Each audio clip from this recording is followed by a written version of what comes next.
शिव मंत्र का चमत्कार, सत्य घटना पर आधारित। दोस्तों, आज जो कहानी आप सुनने जा रहे हैं, यह कहानी सत्य घटना पर आधारित है। मध्य प्रदेश के ग्वालियर शहर के एक गांव में बिरजू नाम का एक कुम्हार रहता था। उसके घर के बाहर एक छोटा सा आंगन था, जिसमें वह मटके बनाया करता था और फिर मटकों को बाजार में बेच दिया करता था। मटकों को बेचकर जो भी पैसे मिलते थे, उससे बिरजू का घर चलता था। उसके घर में उसकी एक बूढ़ी माँ थी। दोनों माँ बेटे को जो भी रूखा सूखा मिलता, उसी से अपना गुजारा कर लेते थे। बिरजू और उसकी माँ को महादेव के ऊपर बहुत विश्वास था। वह दोनों रोज पास के ही शिव मंदिर भी जाते थे और वहां जाकर शिव जी को जल भी चढ़ाया करते थे।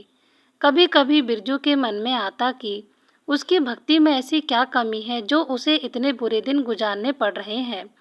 लेकिन उसकी माँ उसको समझाती थी और हमेशा यही कहती थी, भोलेनाथ के ऊपर हमेशा विश्वास रखो, वह जो भी करेंगे ठीक करेंगे। बिरजू रोज सुबह जल्दी उठ जाता। स्नान और पूजा पाठ करने के बाद वह अपने बनाए हुए मटके लेकर बाजार में बेचने के लिए चला जाता। उसकी माँ को उसकी बहुत चिंता थी। वह हमेशा उसको जाने से पहले यही बोलती थी, बेटा अंधेरा होने से पहले घर वापस लौट आना। एक दिन बिरजू मिट्टी के मटकों को सिर के ऊपर रखकर बाजार जा रहा था। बिरजू रास्ते में आ जाते हुए सोच रहा था, मेरी माँ बूढ़ी हो गई है और मैं उन्हें 2 वक्त की रोटी के अलावा और कुछ नहीं दे पाता। मुझे अपनी माँ के लिए कुछ न कुछ तो करना ही होगा। यह सोचता हुआ बिरजू थोड़ी देर में बाजार पहुंच गया। बाजार में पहुंचकर बिरजू ने मटके बेचने के लिए लोगों को आवाज लगाई। तभी उसके पास एक आदमी मटका खरीदने आया, लेकिन बिरजू ने बताए हुए दाम पर वह मटका खरीदने के लिए तैयार नहीं हुआ। जब बिरजू ने सोचा दोपहर का समय हो गया है और अभी तक एक भी मटका नहीं बिका, इसलिए मैं उसको सस्ते में ही दे देता हूँ। यह सोचकर बिरजू ने उसे सस्ते में मटका दे दिया। इसी तरह शाम तक सारे मटके बिक गए। उसके बाद फिर वह घर की तरफ चल दिया। लेकिन सारे मटके बिकने के बाद भी बिरजू बहुत उदास था, क्योंकि मटके बेचने के बाद जो दाम उसे मिले थे, वह बहुत कम थे। उसे अपने मटके आधे दामों में ही बेचने पड़े थे। बिरजू यह सोचते हुए अभी जा ही रहा था कि तभी उसे दूर आंगन में खड़ी एक लड़की नजर आई। बिरजू को वह लड़की बहुत अच्छी लगी। वह लड़की को देखकर सोचने लगा, यह लड़की कितनी सुंदर और प्यारी है। अगर इससे मेरी शादी हो जाए और यह मेरे घर आ जाए तो माँ को भी बहुत आराम रहेगा। माँ भी सारा दिन घर में अकेली रहती है, उनका भी दिल लगा रहेगा। यह सोचकर बिरजू उस लड़की के पास गया और उससे बोला, तुम्हारा नाम क्या है? लड़की ने कहा, आपको क्या करना है? मेरे नाम से। बिरजू ने कहा, मैं तुम्हारे पिताजी से मिलना चाहता हूँ। लड़की ने कहा, मेरे पिता अंदर बैठे हैं, आप अंदर जाकर मिल लो। बिरजू ने अंदर जाकर लड़की के पिता को अपने बारे में बताया और उनको कहा, मैं आपकी लड़की से शादी करना चाहता हूँ। लड़की के पिता ने पूछा, तुम काम क्या करते हो? बिरजू ने कहा, मैं मिट्टी के मटके बनाकर बाजार में बेचता हूँ। तब उसने पूछा, तुम कितना कमा लेते हो? बिरजू ने कहा, मोहन साहब ज़्यादा तो नहीं कमाता, लेकिन अपना घर चला लेता हूँ, इतना तो कमा ही लेता हूँ। लड़की के पिता ने कहा, तुम्हारी कमाई तो बहुत कम होगी, लेकिन फिर भी मैं तुम्हें एक मौका देता हूँ। जिस दिन तुम 10,000 कमाकर मुझे दे दोगे, मैं उस दिन अपनी बेटी का विवाह तुम्हारे साथ कर दूंगा। और अगर तुम मेरी यह शर्त पूरी नहीं कर सके तो दोबारा मेरे पास मत आना। लड़की के पिता की बात सुनकर बिरजू मायूस होकर वहां से चला गया, क्योंकि 10,000 जैसी बड़ी रकम उसने आज तक नहीं देखी थी। फिर वह लड़की के पिता को इतनी बड़ी रकम कैसे देता? बिरजू ने सोचा, मैं तो बड़ी मुश्किल से महीने में 1,000 तक कमाता हूँ। यह सोचता हुआ निराश मन से बिरजू घर पहुँच गया। घर पहुँचकर उसने अपनी माँ को सारी बात बताई। तब उसकी माँ ने कहा, बेटा तुम चिंता मत करो, भोलेनाथ के ऊपर विश्वास रखो, अगर वह चाहेंगे तो वह लड़की तुम्हें जरूर मिलेगी। तुम बस मन लगाकर मेहनत से काम करो और सब कुछ भोलेनाथ के ऊपर छोड़ दो। बिरजू यह सुनकर चुप हो गया। ऐसे ही अकेले दिन बिरजू ने मटके बनाकर सूखने के लिए आंगन में रख दिए और घर के अंदर चला गया। जब वह अंदर गया तो उसकी माँ ने कहा, बेटा मैं पास वाले गांव में तुम्हारी मौसी से मिलने जा रही हूँ। सुना है उसकी तबीयत खराब है, शाम तक मैं वापस आ जाऊंगी, तब तक तुम अपना ख्याल रखना। बिरजू को समझाकर उसकी माँ चली गई। बिरजू ने माँ के जाने के बाद खाना खाया। खाना खाने के बाद उसे नींद आ गई। तभी अचानक से जोरदार बारिश शुरू हो गई, जिससे बिरजू के बने हुए मटके गीले होकर खराब हो गए। जब बिरजू की नींद खुली तो उसने देखा कि उसके सारे मटके बारिश के कारण गीले हो गए थे। यह देखकर बिरजू तो बहुत उदास हो गया और उदास मन से महादेव को याद करके कहने लगा, भोलेनाथ, हमारी क्या गलती है जो यह सब हमारे साथ ही होता है। तभी उसकी माँ वापस आ गई। बिरजू ने माँ से कहा, माँ, अब मैं बाजार में मटके बेचने कैसे जाऊँ, क्योंकि यह सारे मटके तो गीले होकर खराब हो गए हैं। तब उसकी माँ ने कहा, बेटा, चिंता मत कर, सब ठीक हो जाएगा। बिरजू बोला, भगवान भी गरीबों की ही परीक्षा लेते हैं, ना जाने उनकी क्या मर्जी है। ऐसे ही अगले दिन बिरजू फिर से मटके बनाता है और उन मटकों को सूख जाने के बाद उन्हें बाजार में बेचने के लिए चला जाता है। लेकिन बाजार में आज भी उसे उसके मुताबिक दाम नहीं मिलते। लेकिन आज भी बिरजू के सारे मटके शाम तक बिक जाते हैं। उसे आज भी सही कीमत नहीं मिलती। मटकों को बेचकर उसे जो भी पैसे मिले, उनको लेकर बिरजू घर की तरफ चल दिया। आज गर्मी बहुत ज़्यादा थी, धूप बहुत तेज थी। बिरजू को बहुत गर्मी लग रही थी। वह पेड़ों की छांव में घर की तरफ चला जा रहा था। बिरजू चलते चलते थक गया और आराम करने के लिए एक पेड़ के नीचे बैठ गया। पेड़ की ठंडी छांव में बैठे बैठे उसकी आंख लग गई। थोड़ी देर में उसी रास्ते से एक महात्मा जा रहे थे। महात्मा ने बिरजू को सोते हुए देखा तो उसे उठाया और कहा, बेटा, मुझे बहुत भूख लगी है और गर्मी के कारण प्यास भी बहुत लग रही है। क्या तुम मुझे खाना खिला सकते हो? बिरजू ने महात्मा की तरफ देखा और बोला, महात्मा जी, यहाँ तो मेरे पास कुछ नहीं है। आप मेरे साथ मेरे घर चलिए। यह बोलकर बिरजू महात्मा को लेकर घर चला गया। बिरजू ने घर पहुंचकर माँ को महात्मा के लिए खाना बनाने के लिए कहा।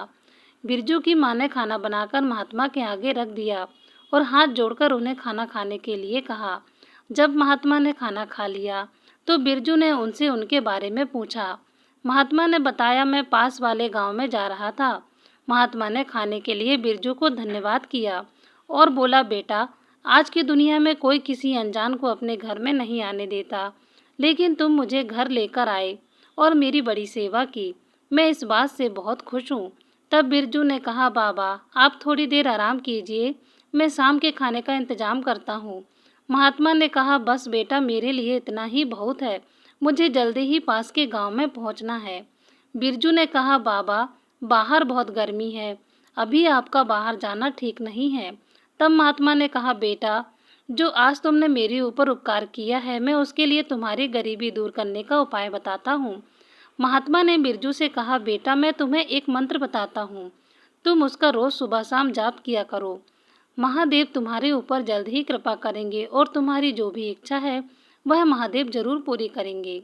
और यह कहकर महात्मा ने बिरजू को श्री शिवाय नमस्तुभ्याम मंत्र का जाप करने के लिए कहा। महात्मा ने उससे कहा, इसके अलावा तुम मुझसे और कुछ चाहते हो तो कहो। बिरजू ने कहा, बाबा, बस आप मुझे अपना आशीर्वाद दे दीजिए, मुझे इसके अलावा और कुछ नहीं चाहिए।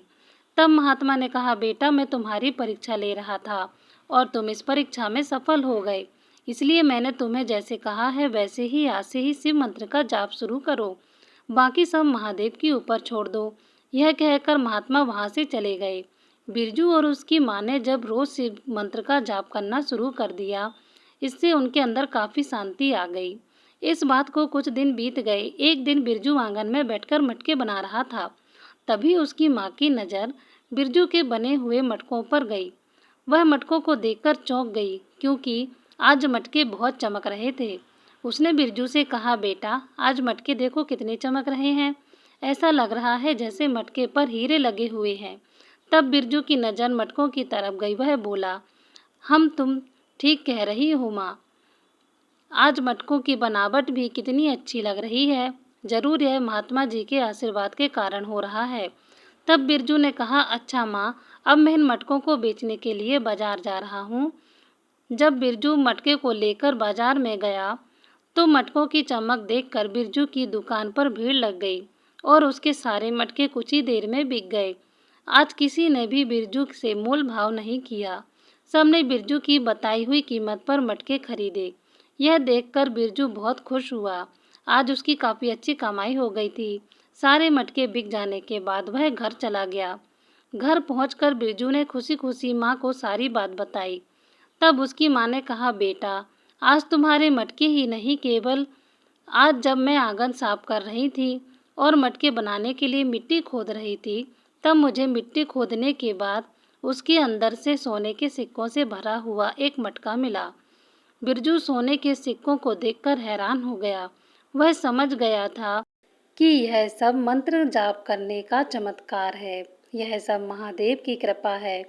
उसने अपनी माँ से कहा, माँ, हमारे घर जो महात्मा आए थे वह भोलेनाथ का ही कोई रूप थे, जिनकी कृपा से हमारी जिंदगी संवर गई। उसकी माँ ने यह सुनकर कहा, बेटा, लगता है अब हमारे अच्छे दिन आ गए हैं।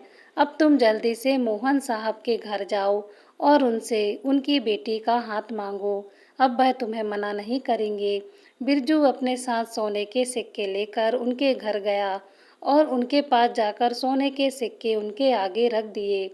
मोहन साहब यह देखकर बहुत खुश हुए। जब बिरजू ने मोहन साहब को सोने के सिक्के रखने के लिए दिए, तो वह सोने के सिक्के लेने से मना कर देते हैं और कहते हैं, बेटा, मैं तो यही चाहता था कि मेरी बेटी को अच्छा घर और वर मिले, और अब मुझे लगता है तुमसे अच्छा वर मेरी बेटी के लिए और मिल ही नहीं सकता। इस तरह बिरजू की शादी मोहन साहब की बेटी के साथ हो गई और वह खुशी खुशी अपना जीवन गुजारने लगी। अब शादी के बाद बिरजू और उसकी पत्नी रोज शिव मंत्र का पाठ जरूर करते और महादेव का नाम जपते। इस तरह बिरजू की जिंदगी खुशहाल हो गई। उसके बाद बिरजू ने महात्मा जी को ढूंढने की बहुत कोशिश की। आसपास के गांव में भी पता किया, लेकिन वह नहीं मिले। बिरजू समझ गया कि महादेव खुद ही महात्मा का रूप लेकर आए थे और उसके ऊपर कृपा करके वापस चले गए। मित्रों, भगवान हमारे ऊपर कृपा जरूर करते हैं, लेकिन हम उन्हें पहचान नहीं पाते। इसलिए हम सबको अपने अंदर सेवा भाव रखना चाहिए। और हमें शास्त्रों में भी कहा गया है कि जो दूसरों की सेवा करता है उसे भगवान दुखी नहीं होने देते। महादेव आप सबकी मनोकामनाएं पूर्ण करें। हर हर महादेव।